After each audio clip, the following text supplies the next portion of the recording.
À l'occasion du sommet d'Évian, les dirigeants du G7 se sont engagés à accroître les livraisons d'armes à l'Ukraine et à mettre une pression supplémentaire sur le secteur énergétique de la Russie. La Pologne et l'Allemagne ont renforcé leur coopération militaire en signant un nouvel accord 35 ans jour pour jour après le traité de bon voisinage conclu au sortir de la guerre froide. Le Parlement européen a approuvé ce mercredi une loi durcissant considérablement les règles de l'UE concernant le retour des migrants refoulés. Le Parlement européen a rejeté les coupes budgétaires proposées dans le projet de budget à long terme de l'UE pour la période 2028-2034.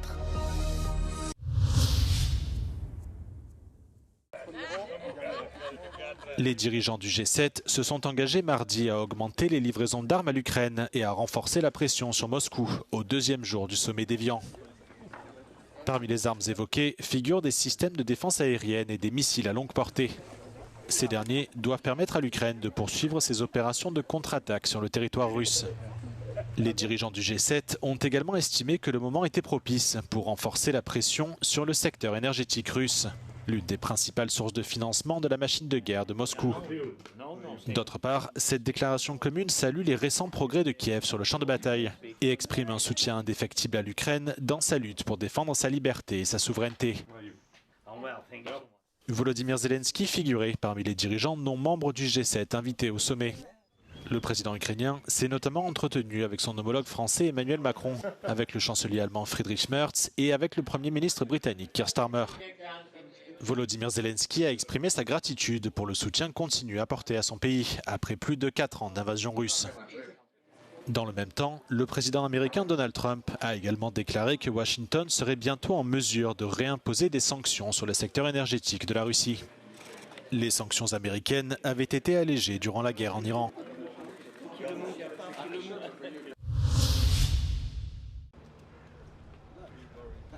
Face à la dégradation de l'environnement sécuritaire en Europe, la Pologne et l'Allemagne renforcent leur coopération militaire.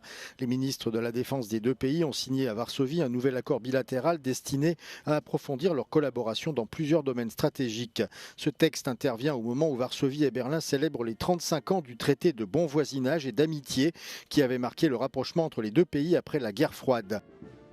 Le nouvel accord remplace le cadre de coopération signé en 2011. Il prévoit notamment un renforcement des exercices militaires conjoints, une meilleure mobilité des forces armées et le développement d'infrastructures logistiques communes. La coopération portera également sur la sécurité maritime, en particulier en mer Baltique, ainsi que sur la cybersécurité et l'utilisation de l'espace. En revanche, contrairement au traité de défense signé entre la Pologne et la France en 2025, ce nouvel accord avec l'Allemagne ne comprend aucune garantie mutuelle de sécurité en cas d'agression.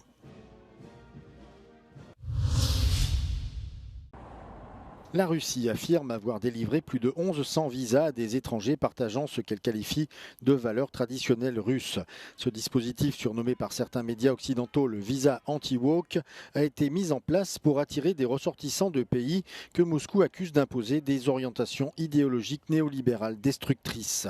Selon les chiffres publiés mercredi par le ministère russe des Affaires étrangères, ces visas ont été accordés à des citoyens souhaitant s'installer en Russie en raison de leur rejet de certaines évolutions sociétales observées dans leur pays d'origine. L'Allemagne, la France et les États-Unis sont les principaux pays à avoir bénéficié de ce visa lancé en 2024. L'Italie, la Lettonie, la Lituanie, le Canada et l'Australie figurent également sur la liste des pays en ayant bénéficié. Ce visa permet à ses titulaires d'entrer sur le territoire russe et d'y séjourner pendant une durée maximale de 3 mois.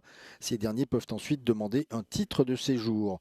Ce document s'inscrit dans le cadre de la bataille idéologique menée par Moscou depuis le début de l'invasion de l'Ukraine en 2022 contre les valeurs occidentales que Vladimir Poutine considère comme décadentes.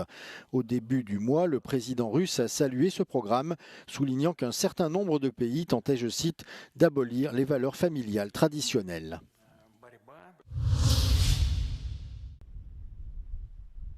Le Parlement européen a approuvé mercredi une loi visant à accélérer le retour des migrants refoulés dans l'UE, grâce au soutien des groupes politiques de centre-droit et d'extrême droite.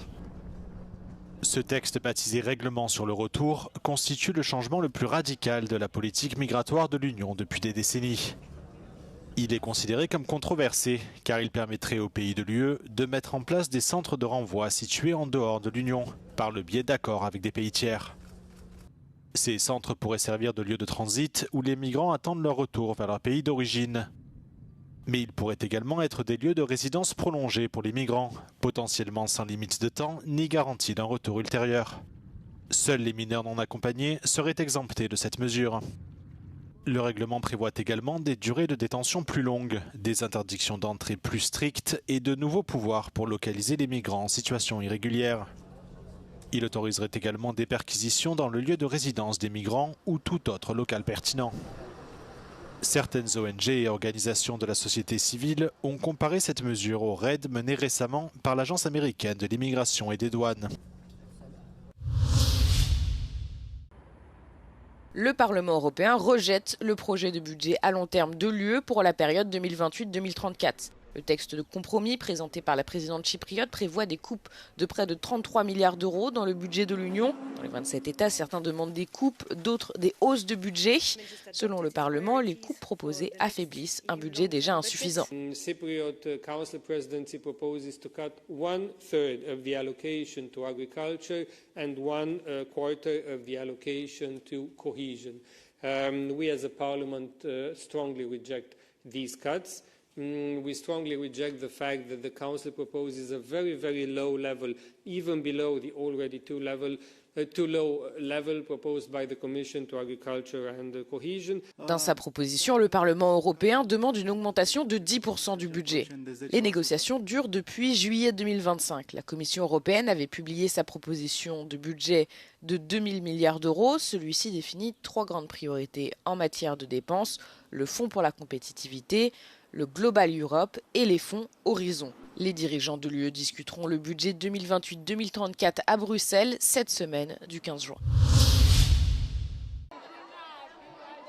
Après des coupes budgétaires, l'Agence alimentaire de l'ONU a annoncé avoir reçu une subvention de 690 millions d'euros de la part des États-Unis. Le Programme alimentaire mondial des Nations Unies, le PAM, a précisé que ce financement soutiendra ces opérations visant à venir en aide à plus de 38 millions de personnes réparties dans 37 pays, notamment les familles déplacées par la guerre au Liban ou les régions touchées par Ebola en République démocratique du Congo. Ces opérations comprennent le prépositionnement de réserves alimentaires, l'acheminement de l'aide et les interventions en cas de catastrophe naturelle. Le nombre de personnes confrontées à la faim devrait atteindre des niveaux records cette année, a averti le PAM. Les États-Unis sont le principal donateur de l'agence, mais leurs contributions ont été réduites de plus de moitié entre 2024 et 2025, passant à 1,7 milliard d'euros. L'année dernière, le PAM avait averti que les coupes budgétaires américaines dans les programmes alimentaires d'urgence équivaudraient à une condamnation à mort pour des millions de personnes souffrant de la faim à travers le monde. En 2025, le financement humanitaire américain destiné à l'ONU a été divisé par 4 pour atteindre un peu moins de 3 milliards d'euros. One of Europe's biggest technology and startup events is underway here in Paris. Vivatech is celebrating 10 years and 200,000 visitors are expected here at the Porte de Versailles, including one of the world's most famous entrepreneurs, Jeff Bezos, the founder of Amazon, who's here to talk about his space company Blue Origin, and of course French President Emmanuel Macron. And here on the show floor, I've been asking everybody, what technology are they most concerned about and which one are they most excited about? The answer is very often AI. What technology are you most excited about? Oh, definitely AI. Technology are you most concerned about? Artificial intelligence, then I think it can be amazing, but we need to be aware of the possibilities. Pour moi, c'est Gemini. Gemini de Google. It has double edges and it can, of course, have a lot of benefit for humanity, but at the same time I think it could drag us to places that we don't want to go. Some of the biggest companies in France are here, such as LVMH behind me, Orange, L'Oréal, Airbus, but also all kinds of little startups with fresh innovations. Moi je vais parler à voix basse, donc mes voisins ne peuvent pas m'entendre. Vous avez le bruit du brouilleur dans le casque.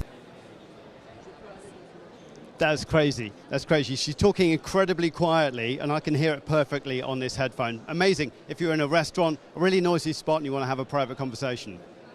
This next innovation is actually made by a charity. 75% of their employees are disabled people, and this is a solar rechargeable mobile battery system. If you're organising a festival, if you've got a big building site, clean energy is here wherever you are. There are thousands of extraordinary and inspiring innovations here at VivaTech in Paris. And if you're really concerned about the robots taking over the world or AI ruining everything, then get yourself one of these survival capsules. You'll be totally safe inside here. Jeremy Wilkes in Paris for Euronews. Des stalactites, le bruit des gouttes d'eau sur la roche. Au cœur de Paris, le public peut désormais déambuler dans une grotte sans pour autant descendre sous terre. À 2 pas de Notre-Dame, l'artiste JR, spécialiste en collage photo XXL, a transformé le Pont Neuf en caverne. Ambiance sonore créée par un ancien Daft Punk, structure gigantesque mais avec des variations de hauteur, rien n'a été laissé au hasard pour transporter les passants loin de Paris. Vraiment une immersion absolue entre le bruit, la lumière qui est tamisée et cette sensation à la fois d'enfermement mais finalement quand même une certaine liberté. On a vraiment l'impression d'être dans une grotte, il y a des petits bruits de vent. C'est assez sombre, le relief est très bien fait, on a l'impression de pouvoir voir et même toucher des stalactites. It was very interesting to go through it and also remembering oh, okay, I'm walking on a bridge. En 1985, le Pont Neuf avait déjà été emballé dans du tissu. L'œuvre du couple d'artistes Christo et Jeanne-Claude, aujourd'hui décédés, avait attiré des millions de visiteurs. L'ouverture de la caverne s'est faite avec 10 jours de retard. La pluie et le vent avaient endommagé l'immense structure gonflable.